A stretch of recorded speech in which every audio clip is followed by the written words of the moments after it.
Dan Morris, you're watching Bosun Dan Bushcraft, and today it is absolutely smashing it down. Well, smashing it down in comparison with the weather we have been having. Obviously, other times of year we get it far, far worse than this. But nonetheless, it is raining, and that has spoiled all outdoors play.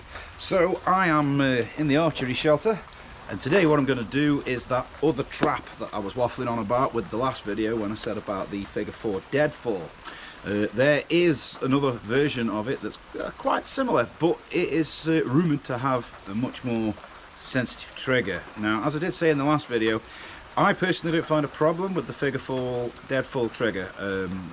Over the time of making it, I've managed to actually get it so as it really is quite sensitive anyway, and I get why people think it's not sensitive. When you first make them, they're all bulky and clunky and, you know, a bit grippy on each other. Practice the mechanism a bit and you can actually make them relatively sensitive anyway. But this one, which is in fact the Pyute deadfall, is rumoured to have a far more sensitive trigger by design. I say rumoured because I've never actually made the Pyute deadfall before. I'm pretty sure I can handle it. One thing I do know about it is it can be a bit of a bugger to set up. I've watched a few people doing these before, and trapped fingers seem to be the order of the day. You kind of need an extra hand or a friend to help you set it up, so that'll be the funny bit. But as we did before, we're going to need sticks to start this off, so I'm going to go and see what lovely bits of wood I can harvest, and I'll be right back. So I might have to talk a bit loud on this one because obviously I'm just using the GoPro's own microphone today.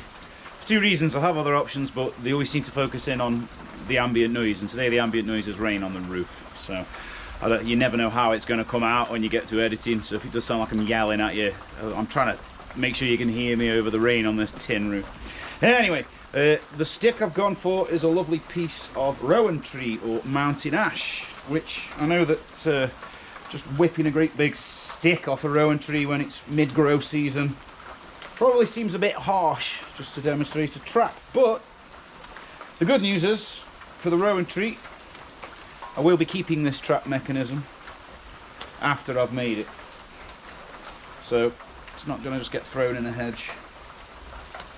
GoPro stop. So just about to get busy with it, and the rock I brought with me, because there's no rocks up here, I had to get it from the bottom end of the site, has just broken in half randomly.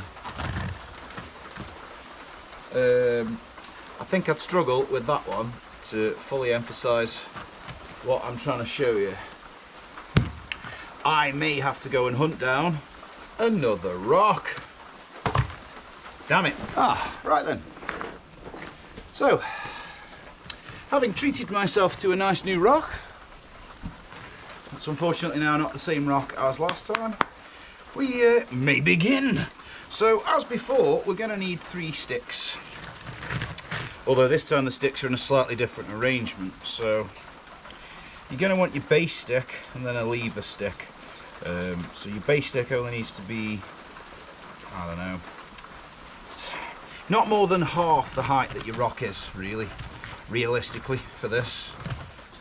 Again, like I've said on the last one, always better for them to be too long, because if they're too long, you can just nick a bit off the bottom and sort them right out. But if they're too short, you've messed it up, and then you need to go and make a new stick. So just as before, your first stick needs to be carved to a flat end, like a wooden spatula, because once again, it is going to be the hinge or pivot that the upper arm of the trap works from.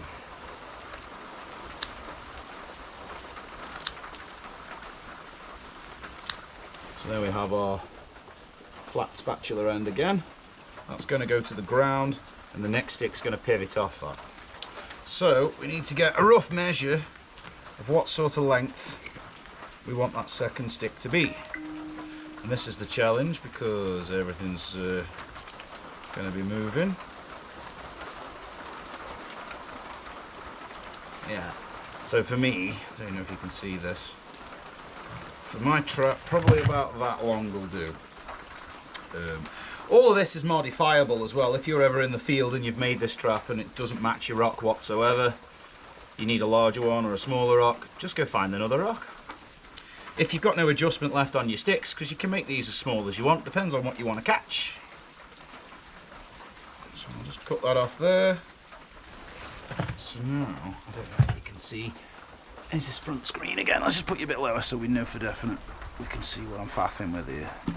Right, so now, got a spatula, got a second stick. And you can see what's happening here. Again, this stick's going to support this rock, but this is where it comes into play with your hair trigger. Now, if it's dead center, it's obviously going to be neutral weighted. You'll understand this when I show you the trigger. But I mean, the pull that's exerted by the rock, they will match, yeah? If the tail is longer, then the pull the rock's pushing on the mechanism isn't as much. Basic leverage, but that'll lighten your trigger up for you. So the trick here really is to have as much tail as you can while still getting the right angle that you wish for your rock. So measuring it all up here is the critical faffery. See, that wouldn't work. See, that'll just push it over. So really, I'm looking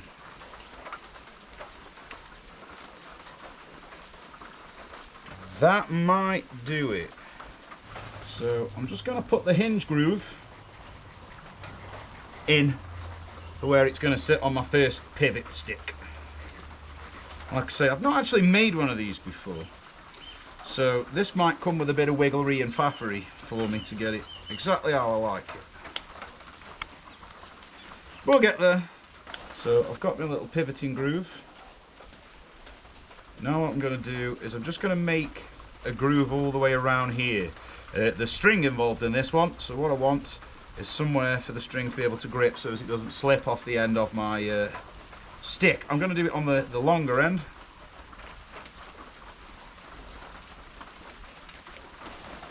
So there's my groove on the back of it. It's going to sit like that. To be fair,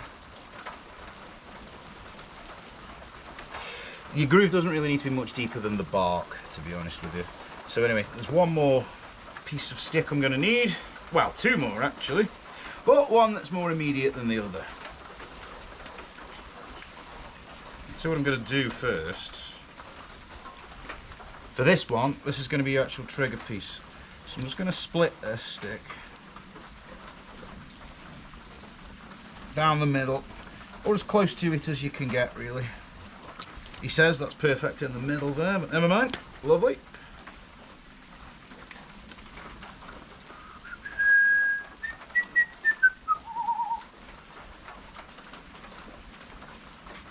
Just going to cut that off.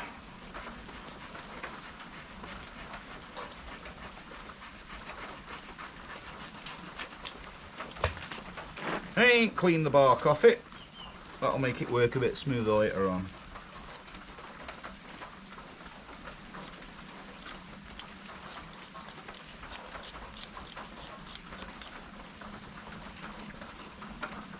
Right, so I've got my little trigger stick, and what I've done is I've just carved a flat edge on that, and then another string carry groove on the back of it. So we'll need that in just a moment, but we need string on this piece. So I'm using the tarred bank line, which has got a break strain of about 380 pounds, I think. But you can't guess what I'm anchoring it with. That's right, a good old clove hitch, because why not? You don't have to use a clove hitch, you can use any knot you see fit, as long as it holds it and doesn't slip. And in my experience, clove hitches rarely if ever slip, so that's got it. Lovely. Now, here's where we need a little experimentation, because I don't know how much string I'm going to want going down to the actual trigger stick. So this is where it gets a little bit fiddly. Like I say, this is one of those traps. It's a good trap. Personally, myself, I would rather train to get the trigger sensitive on the figure 4.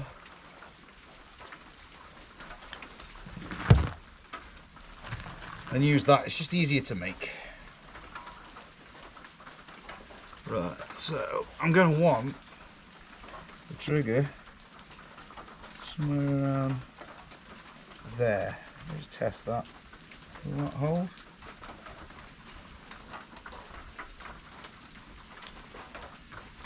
Yeah, maybe. So, trigger wants going in somewhere about that lengthish.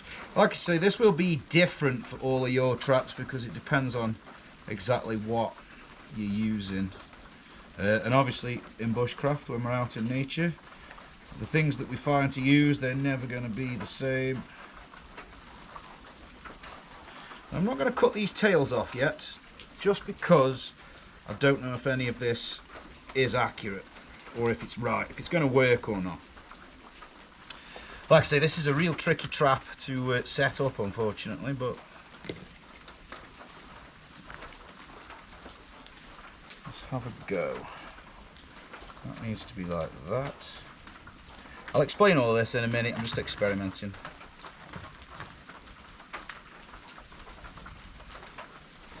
That needs to be a lot tighter. So I've got the trigger end quite good. What I'm going to do now, after some experimentation, I'm going to actually, the top piece that holds the rock up, I'm going to carve that into a spatula as well, just to give it a bit more purchase on the rock. Right, I'm hoping that's spatula-y enough. Like I say, a lot of this for me is experimentation as well.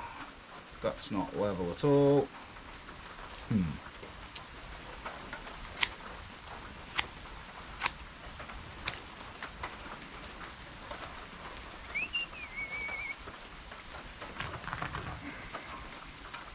Again, at this point really, we're just checking that things are in things are in line.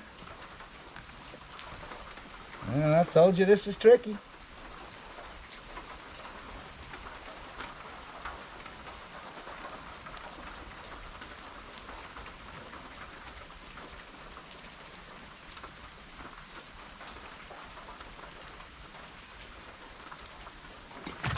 Oh, got my hand again. This rock isn't helping. Let's try turning it the other way around. There we go, it's less inclined to fall one way or the other now. Magic. Sometimes it can be just something as simple as your rock's not the right way, even though obviously it's a rock, there's no specific ways. Just going to deepen this hinge on one side, just to correct for that, where I didn't get the spatula end quite level. It's a good thing about sticks, isn't it? You can always adapt them. So I did say in the other video, you will trap your hand quite a bit, and I'm already bleeding a touch, but there's no problem there.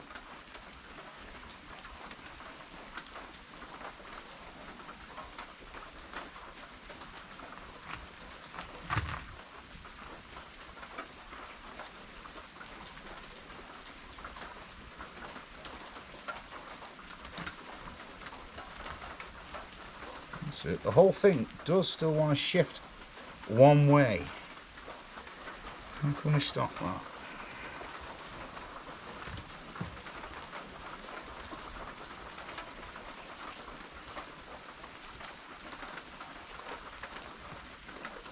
Right. So it's apparent I'm going to have some form of groove for the trigger down here as well. So I'm going to pop a groove in there just to anchor the trigger piece. Right. Now we've got quite a few adjustments made. Like I say, it takes a while to get used to this as a trap, but it is reusable. Once you've set it up once, you know, you catch something, you just use it again and again and again. So ultimately, in the long run, it might be valuable. It's just the tricky bit though, getting it all to marry together.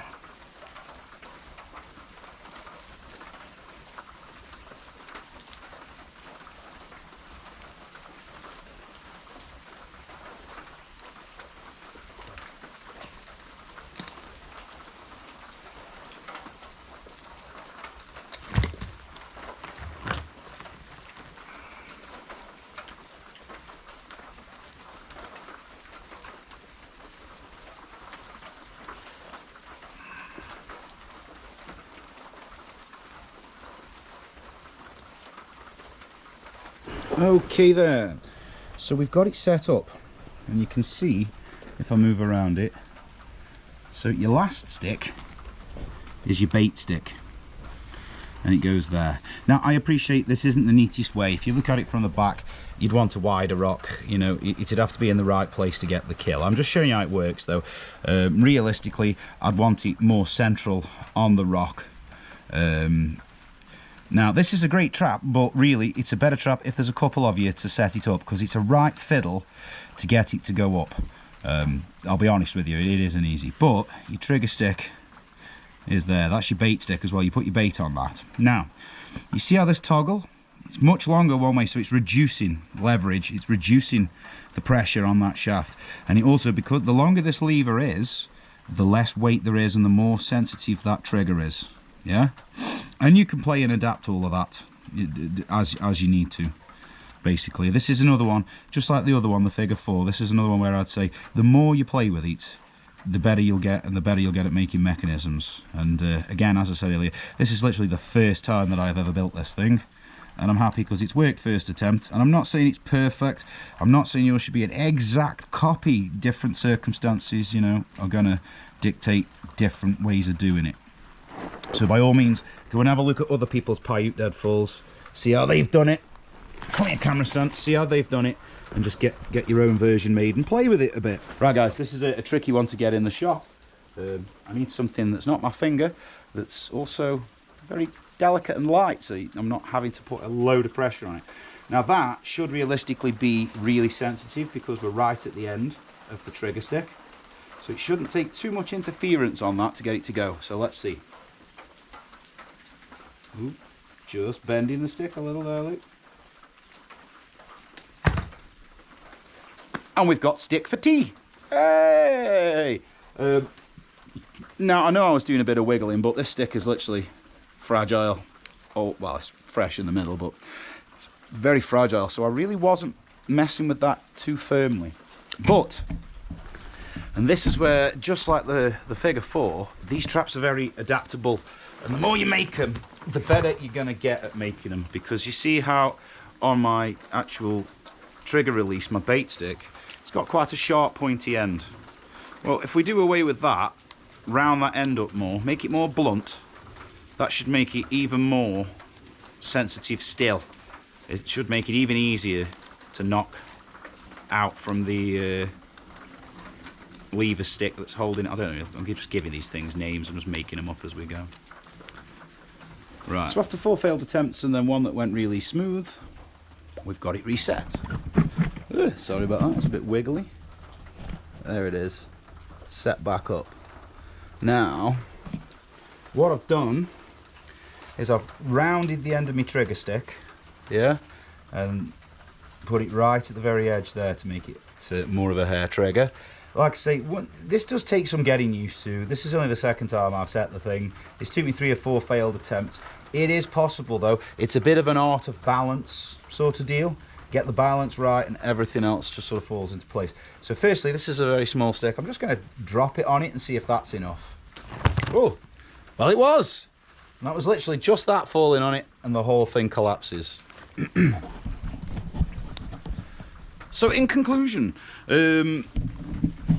would I use this? Yeah, probably, depending on what was going on around me, what sort of animals I was trying to get. I would probably start making these if I'd made the figure 4s and they'd been empty for a couple of days, or the bait kept going missing and the trap didn't go off, and I'd be thinking, well, I need something more sensitive. I would go for them. But like all of them really, if you get it right and you get it so you can set the thing, and like I say, mine's just a demonstration example and it's just a small example.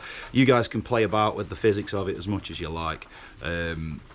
But yes, the more fiddly, yes, the harder to make, but I think the value is that, again, like the first figure 4, very, very versatile, you can use them again and again, but the Pyute one is, it's undoubtedly what it says on the tin, it's a lot more sensitive. If you want a much lighter trigger that will definitely go when something interferes with your bait, yeah, the Pyute might be a bit of a pain in the bottom to get set up right, but once you've got the knack of it, it is definitely a lot more sensitive of a trap. So there you go guys, with just a rock and 4 sticks. There's your first stick, spatula end, groove for the trigger piece to go in. Your second stick, spatula ended to grip on the rock, a groove to sit in that hinge. Like I say, you can adapt these, make them as long as you wish or as short as you wish, depends on exactly what trap you're making. Trigger piece sits there, pressure goes on the rope, and then between the rock and between the rock and this end stick goes your actual bait stick, and as soon as that's interfered with, bang, the whole mechanism just collapses. So yeah, that's pretty much all that I need to do for that one, guys. So as always, I'll catch you on the next video, and until we meet again, get yourselves out, get bushcrafting, get having fun, be safe, go and practice with the Paiute deadfall. Let me know how you get on with it in the comments. Other than that, folks, that's Bosun Dan out.